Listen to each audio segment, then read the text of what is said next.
然后处理事情的那个能力，我觉得还蛮厉害的。而且你像黄圣依这样，如果去了一个荒郊野外拍戏，遇到了什么不好的人，他立刻就能够搞定，有直升机飞过来就把坏人解决掉了。对啊，你现在有这么大本事吧？对，他给我感觉是有这样的，对。真的。对，有一次他在拍戏，那个当时是化妆师给他剃眉毛，结果把睫毛剃掉了。当时他就疯了，是在北京的一个郊区。他说：“你马上过来。”睫毛你也放得了吗？但我可以缓解他情绪啊，直接就不拍了，炸了。那我就开始打电话给制片人，我说这事非常严重，我说你这样，你给小伙子商量好，我说我会到了现场会大发雷霆，把他使劲骂他一顿。骂到让圣依来劝我，算了，他也不是故意的。我说你必须配合我演好这个戏，不然的话圣依一定会炸了。我说晚上你们再买点水果什么，再一慰问，这件事结束了，我就去了。我说哥叫过来，我就开始说那个你怎么太不靠谱了，谁把你招来？我说你必须开除。好，立即让他走。最后他跟我说算了吧，他也挺可怜，别让他走了。可是睫毛没了呀。那没办法呀。没办法。睫毛还会长出来嘛？对，睫毛还会长出来，但是我的意思是说，不能影响拍戏。对啊。而那个小孩，我相信他已经吓到手抖了。我要如果不让制片人打好招呼，我要是骂他的话，那他得承受1万点的暴击。对。所以你人生不会遇到任何为难呢？没有你解决不了的事，你敢这样说吗？也不是，只是说我愿意用不同的方法来解决。事情，然后最终能达到他想要的效果。我们刚刚看到家里头还有那个乐器，对不对？所以你先生有觉得你给小孩安排的太满吗？我没有安排很满啊，我就因为我会给他选择，比如说你钢琴、架子鼓，或者你自己知道的乐器，就是一定要会一个乐器。对，我觉得一定要会一个，然后但是哪一个你可以自己选。为什么一定要会一个乐器？我觉得音乐是一个非常好的，让自己可以享受在里面。你可以享受，也可以带给别人愉悦，然后在未来也是一个交友的一个手段，一个也是。如果不排斥，学会了就很棒啦。现在他们弹的还 OK 吗？他架子鼓现在已经弹得不错了，打得不错。打。你应该不想去他们家做客，就是还会有乐器的声音。我只是想要去拿药而已。你刚刚所说的那个帮小孩子报学校的那个故事，就是你瞒着你婆婆做的事情吗？去到这个学校前，我就是做了很多，都是我自己做的嘛。他们跟我刚刚讲，就是这些手续啊，那些文件啊，全。所以小孩的事都归你管。其实之前他也有参与，就他安排的事情就是他那一挂，就我必须要就是自己亲力亲为去做，那就是可以按照我的想法去。所以本来对于小孩在哪里上学，你跟其他长辈的意见不同是吗？对。所以这当中杨子有帮你去协调吗？他帮我瞒了一开始，因为如果开始的时候就直接说，可能怕老人家接受不了，或者一开始这事儿就办不了了。然后我也是一直到最后拿到了这个入学的申请，我才跟他讲，然后他也一直都没有跟家里说，然后等到就是这个生米已经煮成熟饭了，才跟婆婆说。然后这件事有让你感觉你是夹在妈妈跟太太之间吗？也没有，我觉得是大家呀是这样，就是谁的愿望或者主观意识更强烈一些，我是更倾向于谁。也就只要是稳定，只要是大家祥和，我是怎么都行。比如我妈妈喜欢，她希望她在河北，那这样的话，她看到孙子的机会会更多一些。那好，那我先让她在河北上了一段时间，但是呢，那她的工作也没有停。等她这儿全都安排好了，那我就跟我妈妈做工作嘛，我就说什么原因要去，无论是很多问题，我妈一说也有道理，那好，就其实都是水到渠成。所以你老婆跟你妈妈到底处得好不好？他们俩非常好，有很多好吃的会专门从河北给她送过来，只要觉得她在北京，哪怕很小的一个东西，大家。可是你老婆有嫌你妈给的东西给太多了。我觉得是这样，老人的一片心。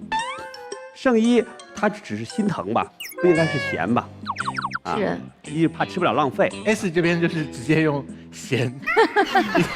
你刚嫌你婆婆是不是？没有啦，我对说妈妈不要这样会浪费。你知道黄圣依就把婆婆接到北京来住，我跟我婆婆也是住在同一个屋檐下啊。活到了今天是吗？从嫁入许家就一直住在一起，直到现在。所以你才常常出来录影啊。对，这就是为什么我要来北京录工作的原因。所以把婆婆接到家里住是你的 idea 吗？对，因为我觉得小孩既然不能到河北去上学，要在北京上，那他肯定想啊。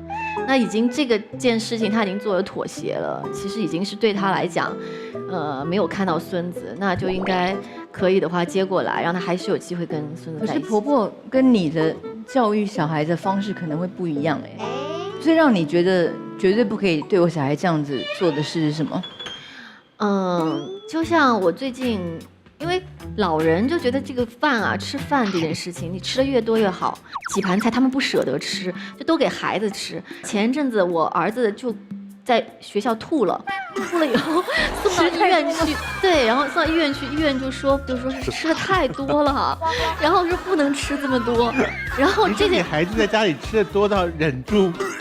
就闭着嘴巴，忍到想要去吐出来。不是真的，医生说是他肠胃就是消化不良，吃的太多了，平日里面。后来我就跟婆婆说，我说你们非常的就是喜欢孙子，很理解，但是我自己的理念是吃东西一定要有7/3，就是不能吃的太饱。老年人也是这样。总结以后就跟家里面就是做饭的人，就是说你们下次做的时候就不要做那么多，可以种类多一点，但是每个分量小一点，因为只要一大份在那儿，小孩没有节制，他就会一直吃。老人又觉得好东西你要多吃，我们省着点，给孩子多吃点，其实这是个特别不好的习惯，所以我就会跟婆婆先把这个道理跟她说清楚。前段时间其实她跟那个婆婆有个误会。有一次我妈说，说圣依你要出去工作了，她说我呀下午就走了。结果我妈那天没走，圣依一进门就问，你没走啊？你啥时候走啊？这句话被圣依的工作人员，我们的助理都很贴心的，马上跟我说，他说我觉得这个黄小姐说这句话可能婆婆会伤到婆婆的。那我马上跟我妈解释一下，我说圣依没有这个意思。那么我马上把这件事给圣依打了个电话。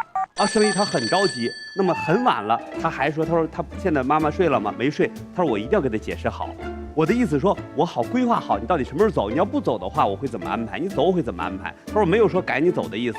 但我妈果然这件事儿，误会了。我姐她说放心，我没有误会，但我能听出她的语气来。但是圣依打完电话之后，我妈就特别开心，给我打个电话，她说圣依那天专门给我打个电话，她说你一定要告诉圣依，我真的没有多想。所以这件事也是算在你的功劳上面，应该这么说吧。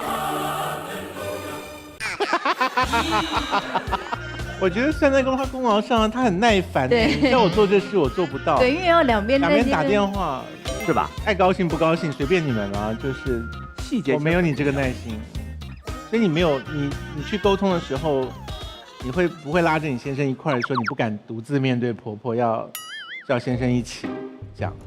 那倒没有，我就是实话实说，因为我本来也没有这个意思，可能就讲话一下子没有太注意。因为你敢跟你婆婆讲说叫她不要给小孩吃那么多吗？敢。然后她 OK 吗？我说妈妈，小孩要吃晚餐了，你先不要喂他们吃饼干或甜点，不然他们等下晚餐都吃不下。然后她就会有一点点的。就是惆怅，对，然后就默默飘进房间。可是等到小孩就是饭吃一半，然后他就会立刻杀出来，然后拿出甜点给他吃。我说妈妈，你又喂他吃甜点？他说他就不吃饭呢。我说因为你就是一直喂他吃甜点，所以他现在对饭已经没兴趣了，所以就是常常会为这种小事在那边。我觉得你很热衷于描述你婆婆做的不对的地方。我也没有说随便一问你就可以讲好。我也没有说她做的不对，只是说就是婆婆就真的很疼孙。那以后晚饭一吃完你就把你婆婆门锁起来。就是没有这道锁啊！哎，怎么跟我老公说要装啊？当初结婚的时候，你妈妈会觉得你娶一个有名的女明星这件事，她会有顾虑吗？没有，我们家很民主。就是我妈总是说的开心就好。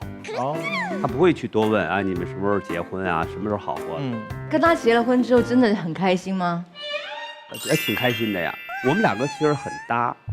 我比如说，多说话的时候他会听，他多说话的时候我们也会听。可能跟我做收藏和这个研究有关系。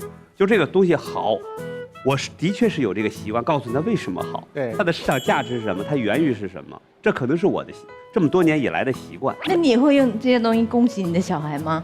哦，是的，会。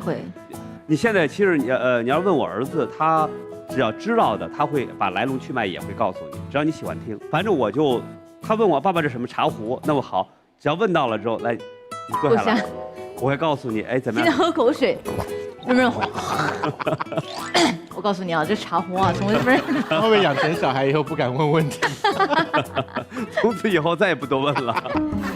好，今天听了很棒的故事，然后跟我们想象的真的不太一样，因为我们以为两个看起来都是颇为有光环的人，我觉得生活在一起多少可能会各自以自我为中心，结果没有，就是两个人有他们找到他们的相处方法，而且互相有解决了一些对方的困扰。我觉得在这样的谈话气氛之下呢，我们在第二现场的观众代表们应该会给一个很好看的温度吧。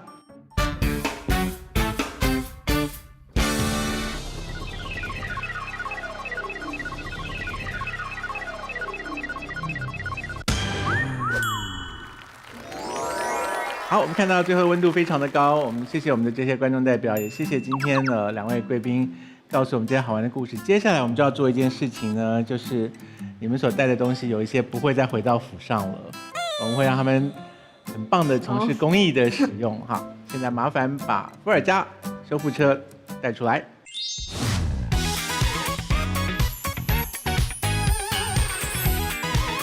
我们这个既然是公益慈善，我捐一把真正的紫砂吧，真的，清代的文人壶捐一把吧，好不好？哇，你把口红捐了吧？这是全部没有用过的，对，全新的都是。好，那就捐口红。啊，今天陈萌、杨紫还有黄圣依呢，他们拿了非常棒的家里的东西，而且是收藏品的一部分，要送给麻烦你们写做公益使用。一句话也可以。好，就是来祝福一下将会获得这些物品的新的主人，他们得到2位签名的祝福。同时，我们的伏尔加修复实验室会给大家介绍一些跟物品相关的修复小技能，通过修复让更多的物品变得更有温度、更有价值。好，所以杨子已经签好了。好，因为糊涂符哦，符跟糊就是一件事情。看好了，谢谢杨子。我写了一个祝绚丽生活美好美丽祝福，就跟这个口红。OK， 好，谢谢，用心哦，谢谢。本期节目中所有易捐物品相关收入将在公示后捐赠给光明优酷乡村艺术教室公益项目，为选定的贫困乡村地区捐建乡村艺术教室。谢谢2位贵宾，谢谢2位，好，谢谢，好，我们下一次花花屋再见哦，拜拜。欢迎大家来到今天的花花万物伏尔加修复实验室。拖鞋穿久了，表面上会形成一层非常难清理的污垢。那么在日常生活中，我们应该在家里如何清理自己的拖鞋呢？首先，我们准备一个塑料盆，在塑料盆中加入适量的清水，然后我们准备一些食用碱。食用碱有软化污垢的作用，并且有很强的去污能力。加入一些食醋。食醋有很强的杀菌除菌功效，然后就可以把拖鞋放进我们调制好的溶液里，浸泡10分钟左右，然后用刷子把它清理干净就好了。修复物品，整理人生，在花花万物中和肌肤修复专家伏尔加来一场怦然心动的美丽人生的整理魔法吧。还行吧，就可能稍微有一点点高。然后今天看这个节目，觉得，就是如果在生活中有这么一个人的话，就是跟他一起生活或者是交朋友的话，会比较有趣吧。我觉得挺好的，但是杨紫好像说起她的古董就有点滔滔不绝的样子。然后就刚刚听他们讲嘛，包括剧组探班啊，什么眼睫毛不小心剪掉了，然后就去安慰她什么。我觉得就是没想到杨紫的这个宠妻属性还是这么明显的。圣依姐，跟你合个影可以吗？好啊，快点发给我，好好 P 一 P 照片。瘦脸磨皮收下巴我最近皮肤好差。这怎么能难得到你？快来试试伏尔加绿膜。为什么？想拍出满满的胶原蛋白感，那还不快来试试伏尔加绿膜？皮肤紧致，轮廓上扬，照片再也不用修了。伏尔加守护你的每次上镜。